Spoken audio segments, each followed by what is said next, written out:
지역 균형의 성패는 지역이 성장 엔진을 제대로 장착하느냐가 달려 있습니다. 먼저 막중한 책임감과 사명감을 느끼면서 5국 3특 성장 엔진 육성에 대해 보고 드리겠습니다. 지난 20년간 다양한 지역균형 정책이 시행되었습니다만 중앙정부는 부처별로 지원이 분절되어 있고 시도별로 단위도 분절된 집행구조, 특히 기업의 참여 부족 등으로 지역의 성장 엔진 장착에 번번이 실패해왔습니다. 중간을 좀 생략을 하고요. 과거 정부에서도 광역경제권 육성 시도는 여러 번 있었습니다.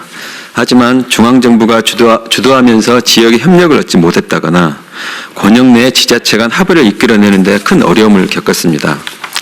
다양한 재정 투입 등 오늘 나온 지방 인재 유치, 재정 투입 다양한 육성책들이 이미 있었습니다만은 무엇보다도 기업 투자 유치로 연결되지 못하는 한계도 있었습니다. 이와 같은 것들을 고려해서 이번 5국 3특 전략은 다음 사항을 중점에서 고려하고자 합니다. 첫째, 기존 시도 행정구역 단위로는 한계가 명확해진 만큼 규모의 경제가 가능한 산업기관과 경제활동을 연계한 초광역권 중심으로 전략산업을 지정 육성하겠습니다.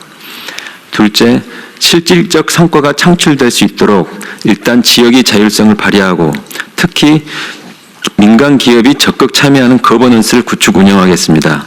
이를 효과적으로 뒷받침하는 중앙정부의 역할을 지역과 협의해서 정립해 나가겠습니다. 결국 성장 엔진은 앵커 기업입니다.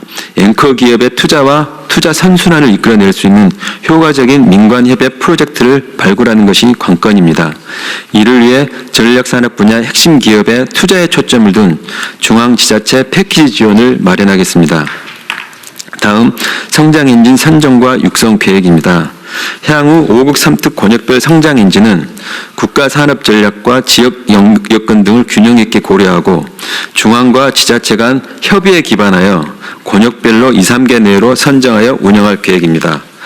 권역 간 업종이 차별화될 수 있도록 한다는 원칙하에 권역별 산업 기반, 성장 가능성, 그리고 기업의 투자 가능성 등을 종합적으로 고려하도록 하겠습니다.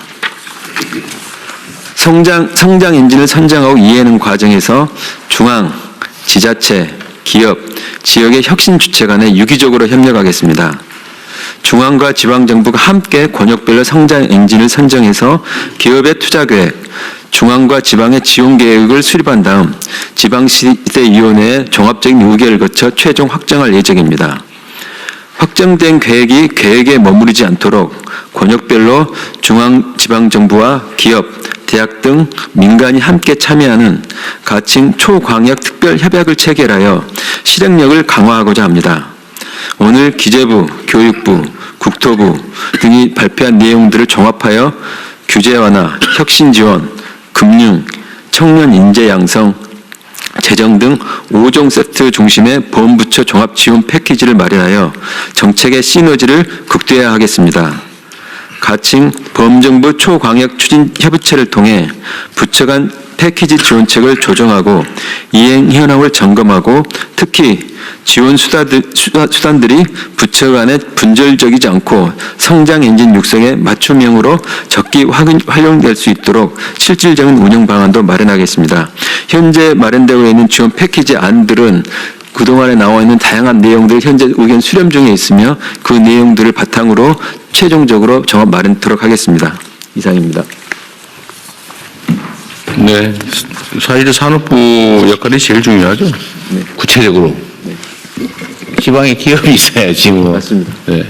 그리고 여기에는 안 나와 있습니다만 결국은 기업들이 지방에 가지 않으면 생존하거나 경쟁력을 가질 수 없구나 하는 시스템을 정부가 만들어주고 사회가 만들어줄 때 기업들은 결국 갈 겁니다. 단기적인 세제 지원이나 좀 대학 관련된 청년들 보내 규제 가지고는 안 되는 거고 결국은 기업들이 지방을 가야 경쟁력을 가질 수 있고 세계적인 기업들과 경쟁할 수 있겠구나 하는 그 시스템을 만들어줘야 되는 게 우선 중요하다고 생각을 하고요.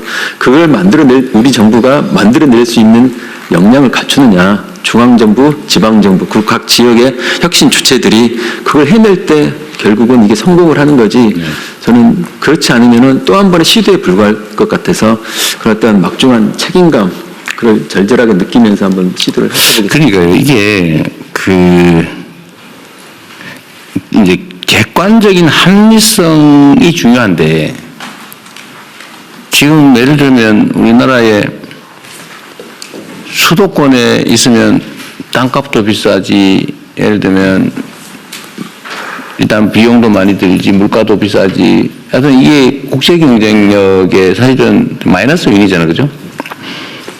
근데 지방이라고 하는 게 다른 나라 기준으로 하면 고속철도로 1시간, 2시간 거리, 이 사실 지방도 아니거든요. 그건 뭐 하나의 그냥 초강력 정도에 해당되는데 우리나라는 아까 김경수 위원장 말씀하신 것처럼 요즘은 남방 한계선이 평택쯤으로 내려왔어요. 판교에서는 고급 연구 인력 그 정도가 이제 판교 남방 한계선이라고 그러고 일반적인 수도권 취업 한계선은 지금 평택까지 정도 내려와 있다 그러고 근데 그게 충청도까지 조금씩 내려오는 중이긴 한데 사실은 이제 호남, 영남, 뭐 충청, 강원 이런데 가면 예를 들면 지대도 쌓아야 되고 원래는 전기요금도 훨씬 쌓아야 되거든요. 생산지가 쌓아야 되잖아요. 근데 우리나라는 생산지하고 소비지가 엄청난 거리가 있고 그 송전 비용도 엄청나게 들어서 원래 더 비싼데 똑같은 가격을 내니까 사실 지방이 역차별을 당하고 있는 거예요. 지방이 상대적으로 사실 비싸게 내고 있는 거라고요. 안 그래도 어려운데 지방에 더 비용 부담을 더 하니까 지방으로 가기가 점점 어려워지는 거죠. 사실 이게 매우 비합리적인 상태입니다, 지금. 이제 합리적으로 좀 수정을 해 나가야죠, 하나씩. 네. 최근에 말씀하신 대로 아리백 산단을 하면서 전기값 그리고 재생에너지에 대한 수요가 그게 일종의 기업의 경쟁력의 중요한 요소가 되면서 기업들의 관심도가 굉장히 높아지고 있는 상황입니다. 그런 부분들이 일종의 지렛대 역할도 할 수 있을 거예요. 그러니까 산업부가 이제 기업의 입장을 잘 이해를 하니까 또 현장에서 오셨고 하니까 하여튼 기업 입장에서 뭘 어떻게 하면은 지방으로 가서 합리적 경쟁력을 갖게 될지를 사실은 수요자 입장에서 잘 판단을 해가지고 예를 들면 세제 지원을 하든 전기요금 지원을 하든 금융 지원을 하든 아주 싼 부지를 제공해 주든 뭐 지원을 늘리든 다 해야죠. 세제 지원도 해주고 재정 지원도 해주고. 예. 대통령 이게 속도가 되게 중요한데요. 이게 이제 지방의 전략 산업을 육성하는 게 이제 그동안 많이 해왔는데도 속도가 잘 나지 않지 않습니까? 그래서 이게 이제 지금 추진되고 있는 것 중에 지역의 탱크 기업, 대기업이 투자를 했을 때 그에 맞춰서 여기 나와 있는 성장 5종 세트를 지원하겠다. 이제 이렇게 산업부가 전략을 세웠는데 예를 들면 시범 프로젝트를 빨리 성공시키는 게 제일 빠를 것 같습니다. 그래서 지금 현재 그 울산의 데이터 센터, SK가 데이터 센터를 첫 투자를 7조, 다 합하면 50조를 하겠다는 건데 그냥 데이터 센터만 들어오는 게 아니라 부울경의 제조 AI 산업과 연계된 전략산업 육성과 연계된 5종 지원 세트가 이럴 때 빨리 붙어줘야 되는데 SK와 협의를 해보면 몇 가지 요구사항들이 있습니다. 그런 걸 묶어서 지원 패키지를 빨리 만들어서 시범 프로젝트가 성공 케이스가 나올 수 있도록 그렇게 추진하도록 하겠습니다. 네, 지금 총리께서 누구누구 가셔야 된다 그랬죠?